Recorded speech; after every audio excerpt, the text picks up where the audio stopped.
France and Italy, known as the Allies, have been fighting Germany in trench warfare. Conditions are terrible.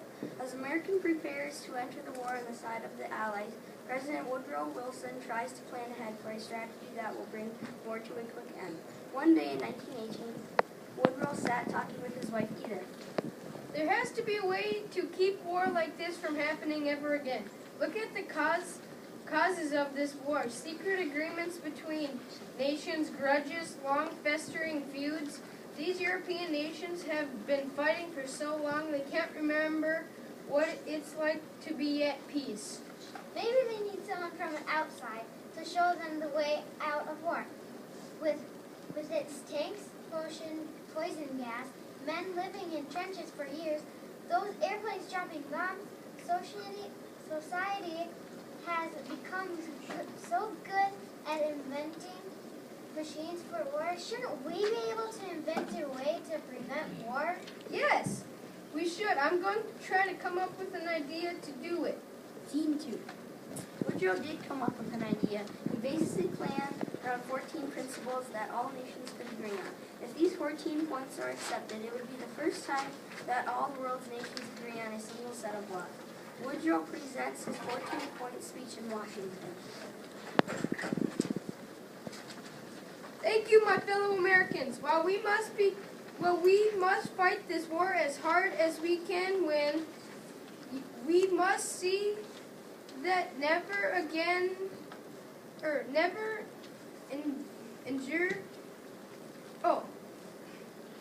engage in a world war again. In order to ensure peace, I propose the 14 points. They include no more secret treaties, freedom for the seas, free and equal trade, reduction for all allied armies,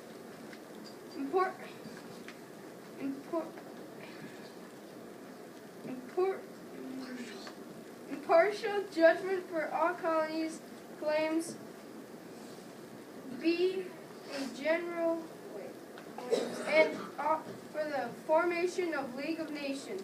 This League of Nations would be a general association for the nations existing for the purpose of airing claims and settling disputes. Many in Congress and government, including Woodrow's friend, Secretary of State Robert Lansing, truly believe the 14 points would be a step towards a lasting peace. But there are others who are not as enthusiastic. One is Senator Henry Lodge Cabot of Massachusetts. These 14 points are dangerous ideas. We cannot enforce freedom of the seas for the whole world, and we have no business in a League of Nations. We are the United States of America. We should not be handing over discussion-making power over our nations to these Europeans who cannot even stay out of fights with each other. What do we care if the nations of Europe want to spend their time fighting each other? It shouldn't matter to us one bit. Let them kill themselves. It's nothing to do with us. Senator Lodge, the United States, under President Wilson, has a chance to end war forever. How can we be against that? Look, I'll tell you how the United States can have peace by minding our own business. The President of the United States is not the President of the world. He should worry only about problems at home. This war never threatened our shores. We should have stayed out of it. Senator, you have forgotten that Germany was trying to get Mexico to attack us. That certainly would have threatened our shores. Don't confuse the issue. I still say the 14 points are dangerous. Scene 3. Many Americans agree with Senator Lodge, but most people support the 14 points. Airplanes drop copies of 14 points printed in German over German cities. The German people are wary of war and obnoxious for peace, but they are afraid to surrender because they know the other nations of Europe will punish them harshly for starting war. But after they read the points, they have confidence that they will be treated with mercy and agree to surrender. Peace is declared on November 11, 1918, and the Allies and the Germans meet in Paris to write a peace treaty. Woodrow, Edith, and Robert Lansing all go to Paris for peace talks. From her hotel room window, you can see the people of Paris celebrating the end of the war. It's incredible, isn't it? My goodness, it is. I can't believe they're all cheering for me. True, the crowds cheer for Woodrow Wilson, but when he sees the thousands of cheering people, it starts to go to his head. Woodrow begins to relieve everyone supports him in the 14 points. Scene 4.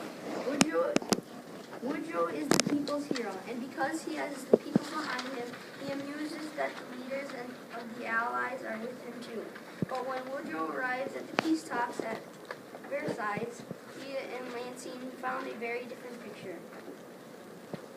I see the British, the French, the Italians, but where's the German representative? Sir, the other leaders made him sit out of the hall. What? What happened to our treaty?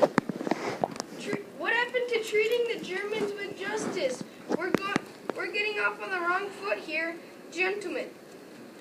Have you forgotten? The 14 points clearly states. Look here, Mr. Wilson. Your 14 points are all very well, but the Germans who started this war, and it is the Germans who must pay for it. They must be punished, starting by having them sit out in the hall.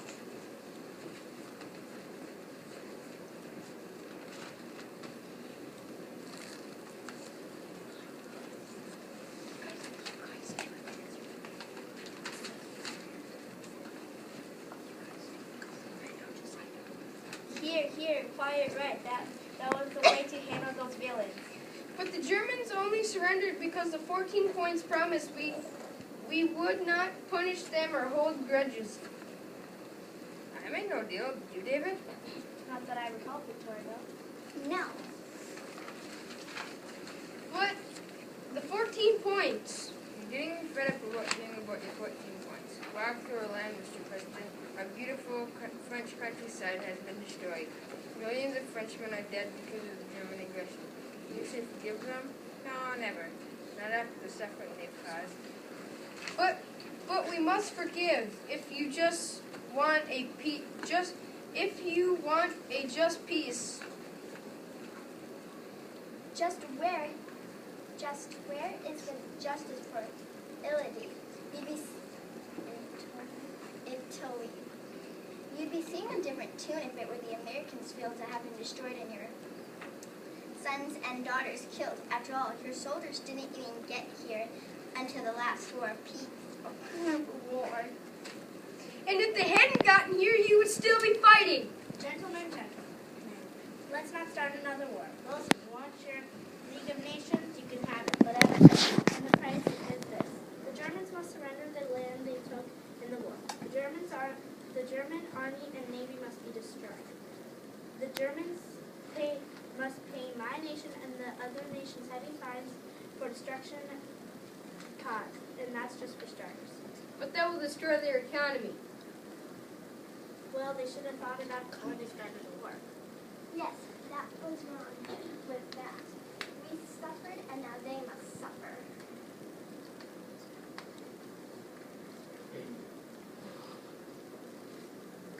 Oh, sorry.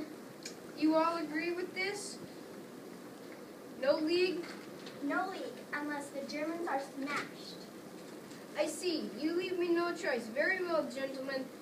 Draw up your treaty, call in the Germans, while I'll sign it. But mark my words, the next generation will have to undo what we're doing here today. Mr. Wilson, you believe in the 14 points. And so does the ordinary people. But I see now the others thought the 14 points were nothing more than a lie. A trick to get the Germans to surrender. Let's just sign and get out of here.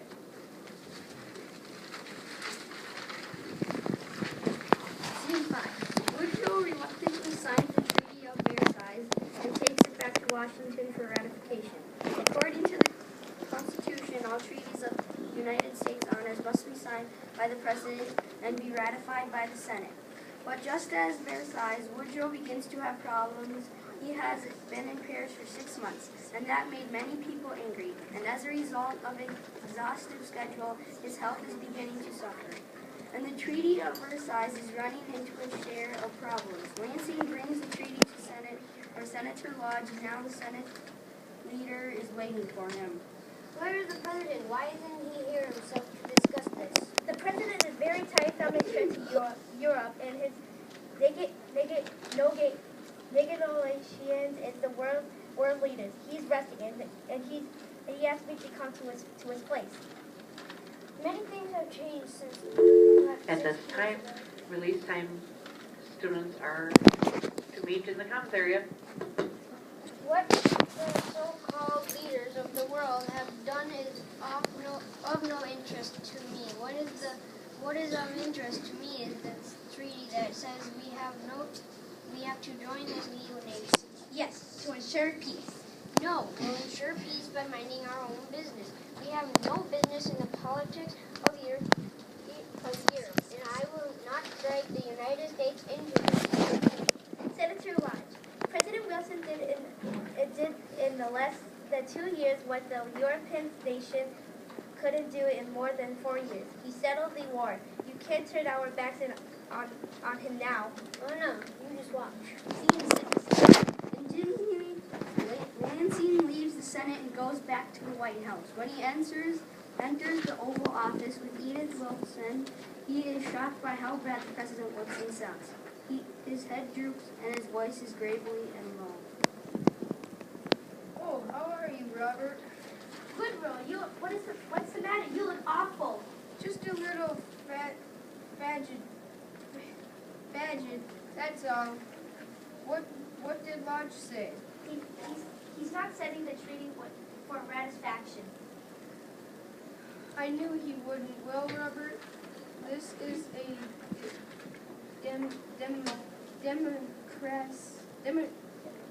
democracy. One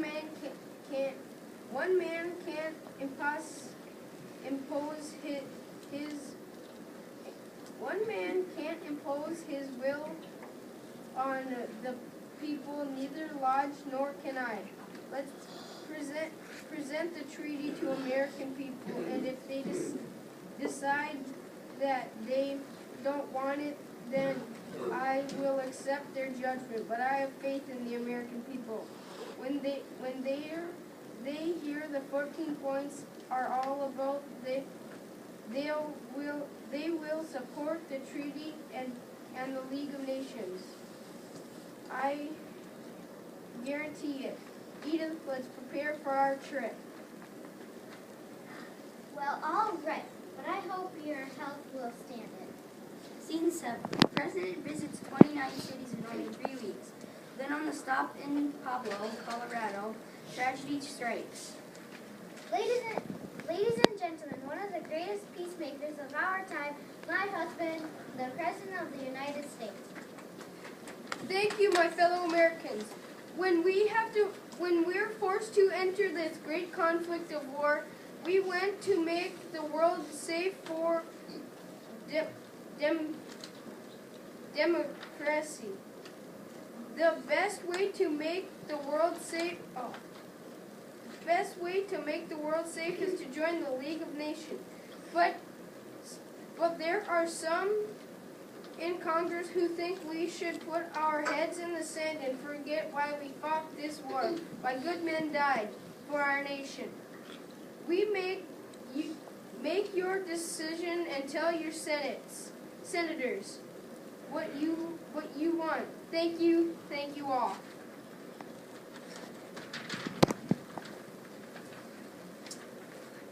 The crowd cheers wildly, but as Woodrow steps away, he falls to the ground. Woodrow suffers a stroke, but on by stress and exhaustion. He is unable to speak or get up. Scene 8. Edith rushes him back to Washington, but the battle for the treaty was lost. Edith becomes the president's eyes, ears, and voice. She reads the newspapers and the important Congress bills to him and only lets certain people see him. Since he still looks so ill, one day Lansing comes to visit. Always good to see you, Robert. Have you joined the League? No, sir. Then my prediction will come true. Our allies have made German pay so much and give so much land. The German people are full of hatred. As soon as they can, they will seek revenge. They'll strike back one day.